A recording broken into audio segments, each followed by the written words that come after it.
Chapter 15 review on the real estate market. The physical characteristics of real estate are, they are immobile, they're heterogeneous, and they're indestructible. Situs is the uniqueness of location combined with immobility. Seller's market versus buyer's market.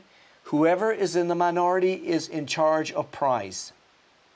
Highest and best use is the most profitable use of a property.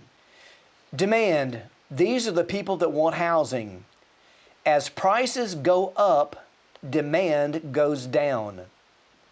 Supply, on the other hand, has to do with the products of the market.